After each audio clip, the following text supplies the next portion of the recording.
भात। नमस्ते छात्रों, आज मैं आपकी हिंदी की शिक्षिका आशा पालकर आप सभी को हिंदी की पुस्तिका व्याकरण निधि के दूसरे पाठ को सरलतम रूप से उदाहरणों और स्पष्टीकरणों द्वारा स्पष्ट करने जा रही हूँ। बच्चों, पिछली बार हमने भाषा विषय के बारे में जाना। भाषा की सबसे छोटी ध्वनि वर्ण कहलाती है। वर्ण के खंड या टुकड़े नहीं होते। किसी भी भाषा को सीखने के लिए सबसे पहले वर्णों को सीखना पड़ता है। हाँ बच्चों, आज हम वर्ण और वर्णमाला के बारे में जानेंगे। वर्ण क्या है? भाषा की ध्वनियों को लिखने हेतु उनके लिए कुछ लिपि या चिन्ह का प्रयोग किया जाता है।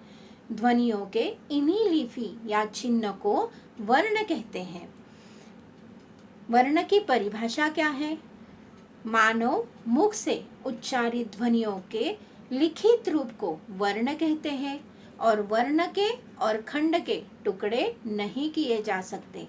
उदाहरणार्थ कमल, क अधिक अ, म अधिक अ, ल अधिक अ, क अधिक अ, क, म अधिक अ, म और ल अधिक अ, ल। इस प्रकार से कमल शब्द तैयार हो गया। इसी प्रकार से जहाज। वर्ण के बाद हम वर्णमाला की ओर चलते हैं। वर्णमाला क्या है? वर्णमाला की परिभाषा जानेंगे। वर्ण के व्यवस्थित व क्रमबद्ध समूहों को वर्णमाला कहते हैं। क्रमबद्ध मतलब बच्चों क्रम के अनुसार। जैसे क्लास में या अपने क्लासरूम में तुम्हारे अटेंडेंस के नंबर एक के बाद एक होते हैं, उसे क्रमबद्ध कहते हैं। जैसे क्रमबद्ध मतलब क्रम से। मानक हिंदी देवनागरी वर्णमाला में वर्ण के दो प्रकार होते हैं, एक स्वर और दूसरा व्यंजन। स्वर 11 होते हैं और व्यंजन 33। स्वर क्या है ये हम जानेंगे। जिन वर्ण के उच्चारण के समय श्वास, वायु या हवा के बिना किसी भी बाधा के मुख से बाहर निकल जाए उन्हें स्वर कहते हैं। स्वर की और भी एक परिभाषा है। स्वर ये ऐसे वर्ण हैं जिनके उच्चारण में किसी अन्य वर्ण की सहायता की आवश्यकता नहीं होती है। ये स्वतंत्र ध्वनियाँ हैं। जैसे अ, आ, ई, उ, रू, ए, ओ, औ। ऐसे 11 स्वर। फिर आते हैं व्यंजन की ओर। व्यंजन ये वर्ण होते हैं जो स्वरों की सहायता से बोले जाते हैं। क अधिक अ बरोबर क। इनका उच्चारण करते समय हवा मुख के किसी भाग से, जैसे दांत, तालू या होठ, उसे टकराकर बाहर निकलती है, उन्हें व्यंजन कहते हैं। व्यंजन की और भी एक परिभाषा देखिए। व्यंजन वो वर्ण है जिनका उच्चारण करते समय स्वरों की सहायता ली जाती है। इनका स्वतंत्र रूप से उच्चारण नहीं किया जा सकता, उसे व्यंजन कहते हैं। व्यंजन 33 है, क से लेकर ह तक। अनुस्वार। अनुस्वार स्वर के बाद आने वाला व्यंजन है। इसकी ध्वनि नाक से निकलती है।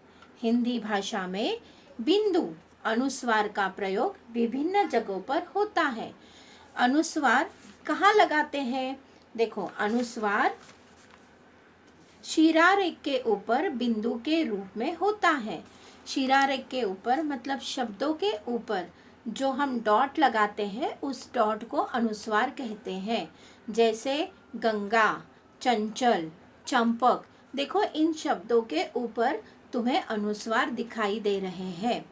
और भी उदाहरण है, गंदा, कंपन, मंद, मंडल। इस प्रकार से अनुनासिक चिन्ह।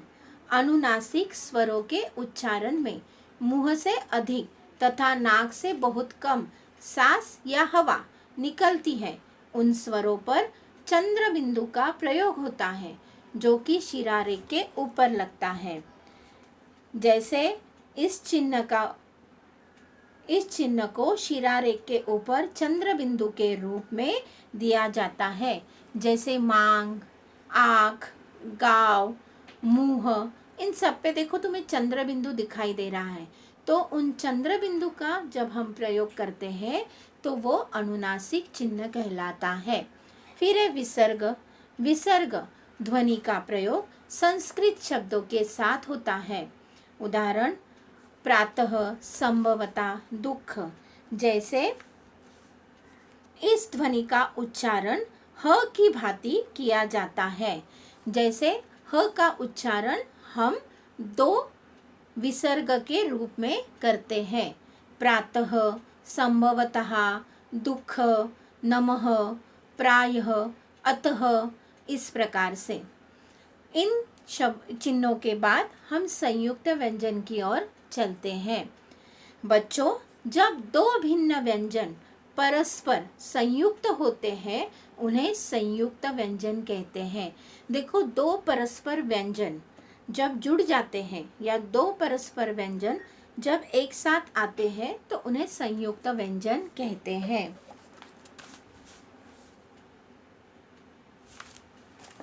जैसे क्ष, त्र, आप सभी को इसके बारे में दिखाई देता होगा कि क अधिक क्ष अधिक अ, फिर क्ष, ये शब्द तैयार होता है, ये अक्षर तैयार होता है। संयुक्त अक्षर स्वर, ध्वनि, व्यापार, व्याकरण, इन शब्द में हमें दिखाई देता है। संयुक्त व्यंजन के बाद हम द्वित्व व्यंजन की ओर जुड़ते हैं। जब एक व्यंजन अपने समान दूसरे व्यंजन के साथ जुड़ता है तो उन्हें द्वित्व व्यंजन कहते हैं। जैसे पक्का, और भी एक द्वित्व व्यंजन की परिभाषा है। जब एक व्यंजन अपने समरूप व्यंजन से मेल होता है तब वह द्वित्व व्यंजन कहलाया जाता है। मतलब जिसमें एक अधूरा शब्द और उसे जुड़ा हुआ दूसरा शब्द, ये दोनों एक ही व्यंजन है, मतलब एक ही शब्द दोनों में जुड़े हुए हैं। जैसे देखो पक्का, प अधिक अ अधिक क अधिक क अधिक आ, जिसे क 2 बार जोड़ा है उसे, जिससे पक्का ये शब्द तैयार हो चुका है। वैसे ही खट्टा, पत्ता, बच्चा, लज्जा, चम्मच, आप इन सारे उदाहरणों में देखते होंगे कि एक वर्ड, एक ही शब्द और दूसरा वैसा ही शब्द एक दूसरे से जुड़ा हुआ है, उसे द्वित्व व्यंजन कहते हैं। उसके बाद वर्ण विच्छेद। वर्ण विच्छेद यानी वर्णों को अलग अलग करना। किसी शब्द, वर्णों का समूह, किसी शब्द को अलग अलग करके लिखने की प्रक्रिया को वर्ण विच्छेद कहते हैं। अर्थात स्वर और व्यंजन को अलग अलग करना, उनके खंड करना, उसे वर्ण विच्छेद कहते हैं। वर्ण विच्छेद के कुछ उदाहरण तुम्हें नीचे दिखाई देते होंगे। जैसे भारत, भारत, मंदिर, भारतीय, इन सब का वर्ण, इन सारे वर्णों का विच्छेद कर तुम्हें दिया हुआ है। तो बच्चों, इसी प्रकार से वर्ण विचार आप अच्छी तरह से समझ गए होंगे। आशा करती हूँ कि वर्ण विचार को जानते हुए आप अपने संचित ज्ञान का पुनरावर्तन करने के लिए प्रश्न अभ्यास को हल करेंगे। धन्यवाद बच्चों।